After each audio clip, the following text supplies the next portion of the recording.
It's the OG. Alongside Joe Giglio, I'm Joe Ovies. We actually kicked Giglio out of the room.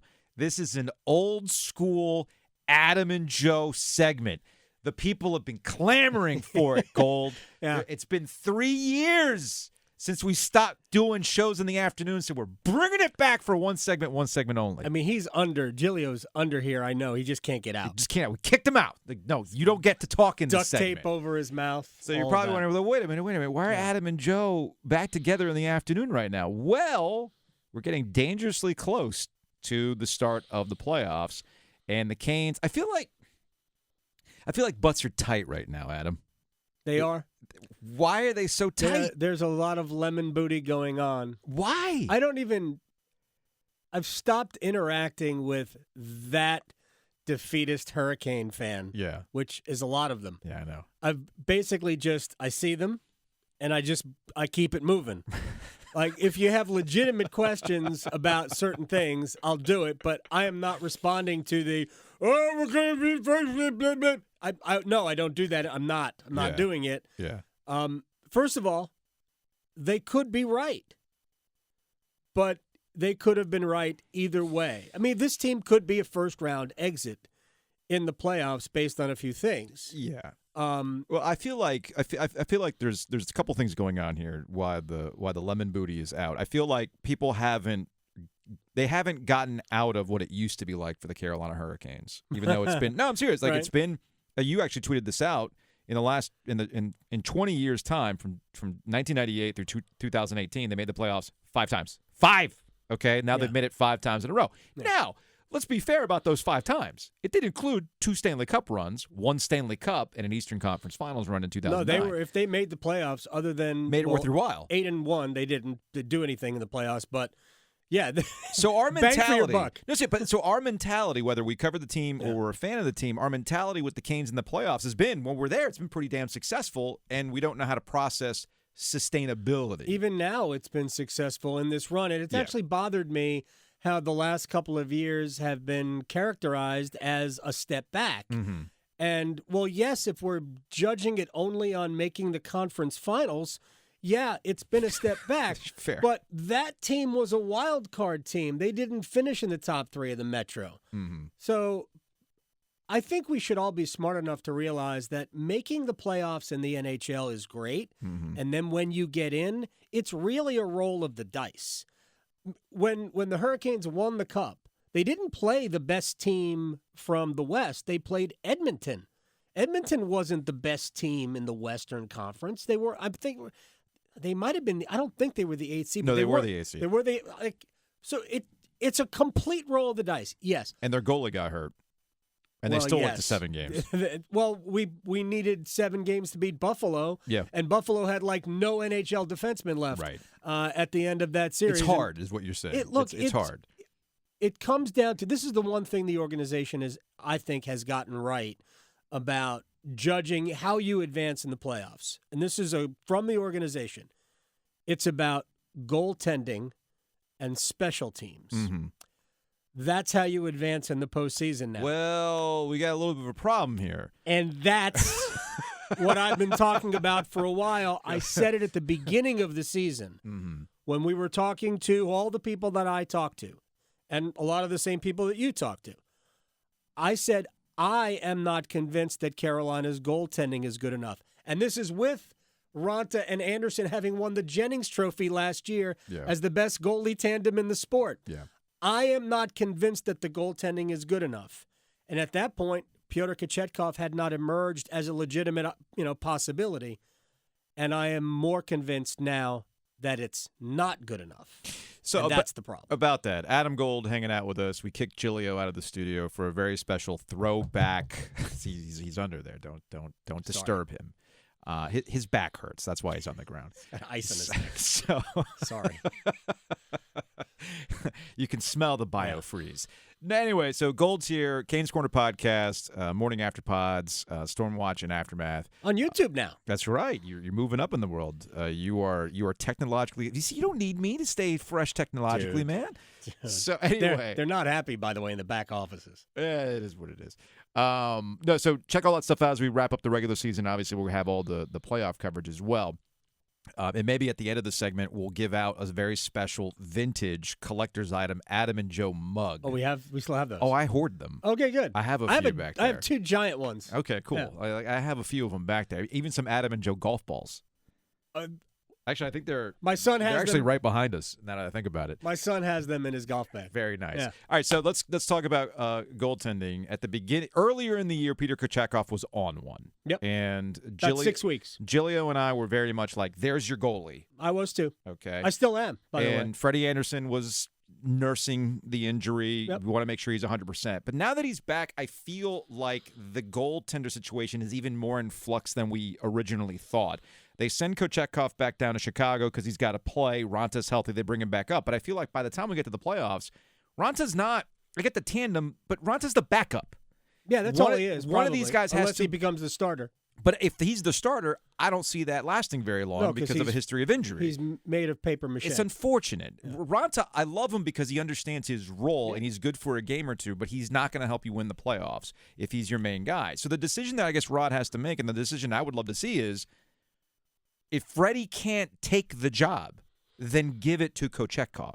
Because that's the position that Freddie's in. He's positioned as the guy, but you got to do things to earn being the guy. The problem with that, and I've said all along that if they're going to go far in the playoffs, you need high-end goaltending. Kochetkov gives you the highest end. But he also has to prove that he's not going to allow a bunch of really soft goals, which he did, unfortunately, to Tampa. Lost in the 4-0 loss to the Lightning was the fact that the Lightning didn't play well either. They just scored the first 2 goals, which created the separation. Those 2 goals can't go in. If you're playing a game when your offense is generating nothing and the other team is generating nothing, you can't allow their nothing to produce 2 goals. And that's what happened. The game against Toronto that he played on Saturday was so spectacular that you went, okay, that is how it's supposed to look if you're going to go deep in the playoffs. I still think that's the call. I know people want to play it safe with Freddie, but I see Freddie let in just as many soft goals. I'd rather, if they're both going to let in soft goals, give me the high end. Get the high end. Give me the high end. Although Freddie against Boston had a lot of high end. It was the best awful game I've seen a goaltender play because he made so many good saves, but he also allowed 3 goals that can't go in. Look, they need somebody to not allow crappy goals. And I know Ranta's allowed plenty of crappy goals this year. I'll push back on the Raanta thing. I thought Antti Raanta played great in the playoffs last year until Game 6 and 7 against the Rangers. Until he legitimately, every time he played, he was excellent in the playoffs. And what bothered me about the exit, well, if we had only had Freddie, I'm like, Freddie isn't better than that. He's not better than the first however many games Raanta played because he did get hurt and we needed Kochetkov. But Freddie's not better than that. So if I was ranking him, Kochetkov 1, Raanta 2, Andersen 3. And I've said that many, many times. That's my confidence level is Kochetkov 1, Raanta 2, Andersen 3. Adam Gold, Canes Corner Podcast. Check that out wherever you get your podcast. Stormwatch and Aftermath. And, of course, statewide on the Adam Gold Radio Network from noon to 3. That's what it's called now. Is that what it's called now? The Adam Gold Radio Network? Yeah. Love it. So let's I didn't know what camera to look at. Let's get to the offense. I know I threw you off. You're in the other seat right now. Let's get to the offense. So they're like, what, tops in the league in chances. They have a lot of high danger chances. They lead the league in that too. But they don't really cash a lot of them in. Nope. And near the bottom in percentage of conversion. They're also pretty weak when it comes to transition play as well. Yeah. So this is who they are. This is not going to change. This is who they've been. Yeah. Okay. Are you new here, right? Well, that's kind of like my general attitude with the conversation about all these metrics and everything else that the Canes do particularly well. The thing that I've been screaming, and I guess this is more of a retcon to the trade deadline. This is who you are, so you're going to rely on this breaking in a game or two to help you out, or your defense and your goaltending is going to get you through these games, and that's how you're going to win on these win these series. But I felt that was the wrong way to go about it. I get the belief in the system, but what have you run into in the playoffs as a problem? You get beat by dudes. And unfortunately, they have a lot of nice players, but nobody stepped up to be that consistent dude. Yeah, they don't have there's no game breakers. No. They have a lot of really good players, but no game breakers.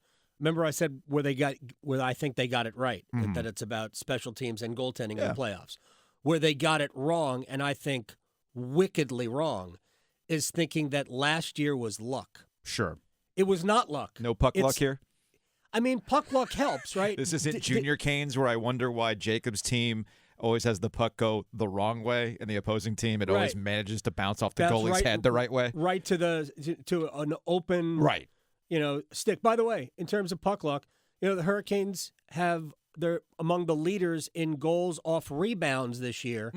And they're among the leaders in not allowing goals off rebounds. That's puck luck. Where the puck bounces after a save is luck, right? So they have scored more of those goals and allowed fewer of those goals, basically, than anybody. But they didn't lose to the Rangers because they were unlucky. They lost to the Rangers because the Rangers' power play was better, and they lost to the Rangers because the Rangers' goaltender was better, special teams and goaltending. Chalking that loss up to bad luck is speaking in contrast to getting it right about goaltending and special teams. This is where the issues of injuries and Svechnikov's injury. And you couldn't predict that. It's completely separate from the trade deadline, right? And it bothered me. Oh, we like our team. No. Stop it. Here's the thing. They brought in Max Pacioretty for a reason. I know he only played one game, but they also signed Ondrej Kase for a reason. It was a dumb reason, but they signed him to add goaltending. They had goal scoring. They had $10 million worth of cap space, and they did not replace Max Pacioretty.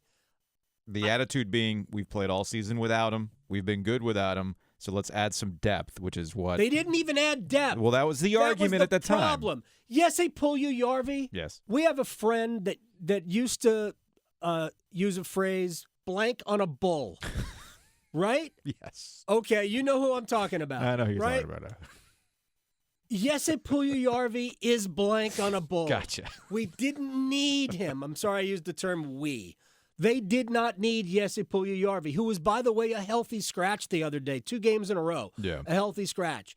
And he'll probably be a healthy scratch again because Nason practiced yesterday. The truth is that he doesn't add anything they didn't already have.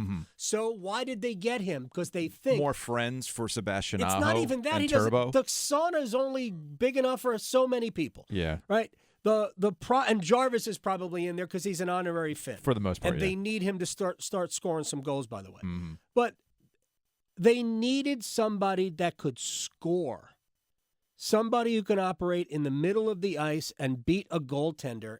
And they didn't go out and get it. But once the trade deadline was passed, I mean, I'll get back to that when the season's over. But that's what they needed. They didn't add it. I like Shane Gostisbehere, who I think has played really well defensively, too. But I guess it gets back to what Tom Dundon, the owner, and Don Waddell, I'm sure, has told you. He told us on the trade deadline. They don't want to give up too much to, quote-unquote, mortgage the future or whatever it is. And when we talked to Tom Dundon at the Stadium Series and we asked him about the upcoming trade deadline, it was like, no, this is something that we're sustaining over years. We're going to be here. We're going to be in this window for a long time. The window is larger than you think. And you and I haven't necessarily talked about it on the air, but I don't think that's true. Well, even if the window is wide, even if the window is open, and I think they're going to try and sign most of the players that have their contract coming up after next year. Because that's a larger thing, right. And we can close on this. That's a larger thing we have not seen Tom Dundon's versions of the Canes do yet. I feel like a lot of the contracts have actually kind of broken in their favor, but I feel like it's all coming up now. Like, for real, what are you about? Well, I mean, I have a very good relationship with Tom. Yeah. And I am not afraid to say this.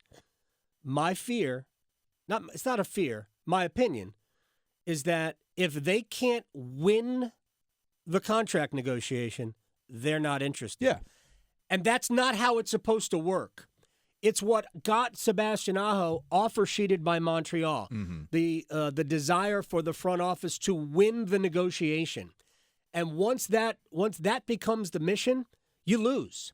Because the Aho, you know what the Aho deal should have been? And I hate to go on a tangent here. The Aho deal should have been 8 years for $8 million, not 5 years for 8.4 something million.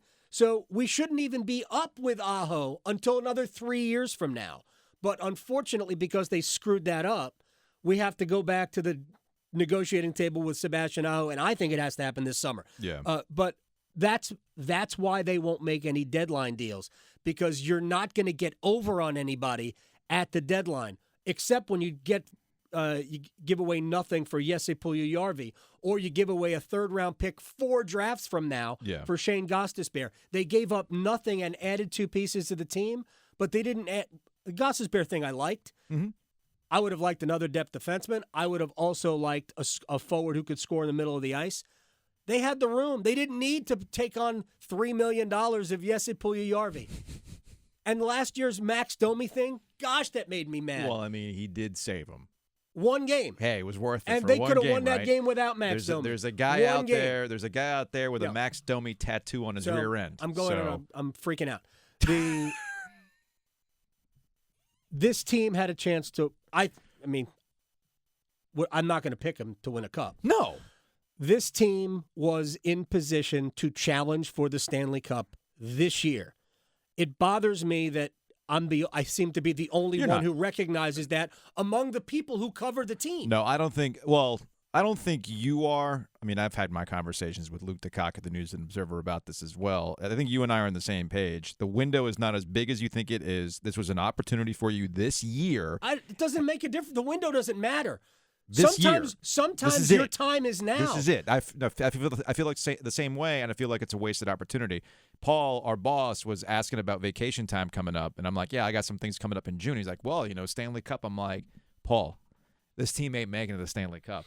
And if they do, it's all good. Gold missed a Game 7 for his honeymoon. So I think I'm owed one for that. So it's all good. So since we're kicking it old school, Adam Gold, Canes Corner Podcast. Check it out wherever you get your podcasts. Look out for those live YouTubes as well on the 99.9 The Fan YouTube page. Smash that subscribe button.